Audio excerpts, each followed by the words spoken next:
दोस्तों, चुनाव आयोग के मुख्य चुनाव आयुक्त ज्ञानेश कुमार को लेकर कई सारे खुलासे हो रहे हैं। हर दूसरे दिन उनको लेकर खुलासे किए जा रहे हैं। जब से राहुल गांधी ने वोट चोरी का मुद्दा उठाया और तमाम जो आंकड़े हैं, जो प्रेजेंटेशन में अपने दिखाए, जिससे ये बात साफ हुई कि किस तरीके से वोट चोरी की जा रही है, किस तरीके से पूरे चुनाव में धांधली होती है और तमाम आरोप कांग्रेस ने भी और पूरे विपक्षी गठबंधन ने भी पूरे चुनाव आयोग पर लगाए, चुनाव आयुक्तों पर लगाए और उसके बावजूद चुनाव आयोग अपनी गलती को मानने को तैयार नहीं है। चुनाव आयोग किस तरीके से अपनी सफाइयां दे रहा था वो आपने कुछ समय पहले देखा, लेकिन उसके बाद अब कई सारी ऐसी चीजें हैं जो निकल करके सामने आ रही हैं, जिसके बाद विपक्ष ज्ञानेश कुमार पर कुछ ज्यादा ही कड़े रुख के साथ हमलावर हो गया है। जी हां, ज्ञानेश कुमार को लेकर, उनकी प्राइवेट, उनकी पर्सनल लाइफ को लेकर कुछ ऐसी बातें सामने आई है दोस्तों जो हैरान कर देने वाली है। अब दोस्तों, ज्ञानेश कुमार की पर्सनल लाइफ को लेकर कई ऐसी बातें निकल करके सामने आई है जिसने पूरे देश को हैरान कर दिया। खासतौर पर विपक्ष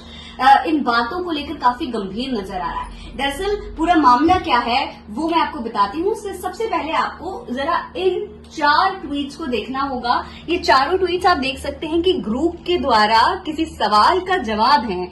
कुछ सवाल पूछे गए थे, उनका जवाब ग्रुप एआई ने दिया है, जो कि ट्विटर का एआई है, उसने जवाब दिया है। देखिए, पहले में ग्रुप बताता है कि भाई नोएडा यानी कि गौतम बुद्ध नगर की वर्तमान डीएम श्रीमती मेधा रूपा हैं, जो 2014 बैच की आईएएस है, मुख्य चुनाव आयुक्त ज्ञानेश कुमार की पत्नी है।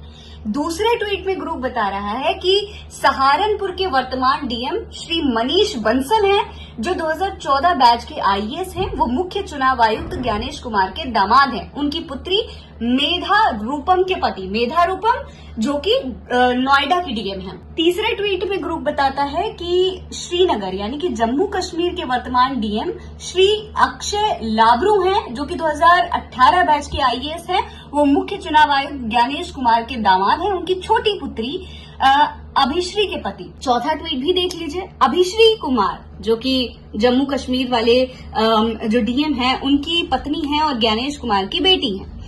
अभिश्री कुमार IRS अधिकारी हैं और वर्तमान में deputy director of income tax Srinagar में तैनात हैं। हाँ, वो जम्मू और कश्मीर में पोस्टेड हैं, जबकि उनके पति डीएम श्रीनगर हैं।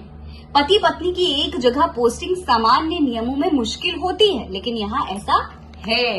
तो अब आप समझिएगा, मतलब विपक्ष जो बात बताने की कोशिश कर रहा है और जो ग्रुप दिखा रहा है, उसमें दोस्तों एक तरीके का कोई इंसिडेंस नहीं है। ये सीधे तौर पर आप अगर कहें तो सहयोग नहीं है, क्योंकि इस तरीके की चीजें आमतौर पर होती नहीं है कि एक सीनियर अधिकारी, एक चुनाव आयुक्त और उसके परिवार के 4 लोग डीएम बन जाएं। और सबसे हैरानी की बात कि छोटी बेटी और उनके पति की एक ही जगह पोस्टिंग हो जाए, जबकि ऐसा होता ही नहीं है। आमतौर पर किसी की भी इस तरीके से पोस्टिंग होती ही नहीं है। एक कपल की एक ही जगह पर पोस्टिंग होना बहुत मुश्किल होता है, बहुत ही रेयर चांसेस होते हैं कि ऐसा हो जाए, लेकिन यहाँ पर ऐसा हो रहा है, ग्रुप बता रहा है। अब इस पर विपक्ष काफी हमलावर है। विपक्ष क्या कह रहा है ये आपको मैं दिखाती हूँ। देखिए, कांग्रेस की प्रवक्ता सुप्रिया श्रीनेत ने इस पर ट्वीट किया है, लिखा है कि ओहो, पूरे कुनबे के लिए बैटिंग हो रही है। मनीष तिवारी का ट्वीट देखिए। मनीष तिवारी लिखते हैं कि मुख्य चुनाव आयुक्त ज्ञानेश कुमार की बेटी को कुछ ही हफ्ते पहले नोएडा की डीएम की कुर्सी मिली है।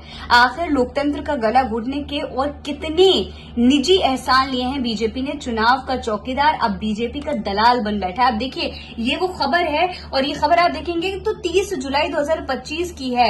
मेधा गुप्ता जो है डीएम बनाई गई और उनके बारे में खबर छापी जा रही है। तो आप साफ तौर पर समझ सकते हैं कि भाई ये क्या पूरा मतलब क्या खेल चल रहा होगा और विपक्ष क्या दिखाने की कोशिश कर रहा है। तो साफ तौर पर इसे ये बताया जा रहा है कि भाई मुख्य चुनाव आयुक्त बीजेपी से किसी तरीके का एहसान लेने की कोशिश कर रहे हैं, ऐसे आरोप उन पर लग रहे हैं। सूर्य प्रताप सिंह, जो कि भाजपा समर्थन में तमाम ट्वीट्स करते रहते हैं, आज वो भी लिख रहे हैं कि जब भरोसा ही न बचा हो तो कुर्सी कैसी। अगर विपक्ष अविश्वास लाए तो ज्ञानेश कुमार को नैतिकता से पद छोड़ना चाहिए। प्रस्ताव पास हो या नहीं, भरोसा तो टूट ही गया। जब 60% वोटर्स विपक्ष को चुनाव आयोग पर भरोसा ना हो तो फिर कैसा चुनाव और कौन सा लोकतंत्र। मैं उनकी जगह होता तो इस्तीफा देता। निधि सिंह राठौड़ लिखते हैं, चुनाव आयोग अधिकारी ज्ञानेश कुमार परिवार का विकास करता हुआ पकड़ा गया। जनता का वोट चुरा के बीजेपी को बचाता था और वोट के बदले परिवार के सदस्य को डीएम जैसे बड़े अधिकारी के पद की नौकरी देता था। अमित शाह ज्ञानेश कुमार देश के गड्ढे में डाल के अपने परिवार को सेटल करने में लगे हुए हैं। तो ये आरोप तमाम लोग लगा रहे हैं। सबसे बड़ी बात तो यह है कि ज्ञानेश कुमार को लेकर विपक्ष बहुत जल्दी ही अविश्वास प्रस्ताव ला सकता है और अगर ऐसा हुआ तो ज्ञानेश कुमार की कुर्सी जाना भी संभव है। अब ऐसे में क्या होता है आगे, क्या कुछ होगा, विपक्ष के एक्शन लेगा, ये देखना बेहद दिलचस्प होगा। फिलहाल ये खबर आप मेरे official channel Fareen Ansari official पर देख रहे हैं। जय हिंद, जय भारत।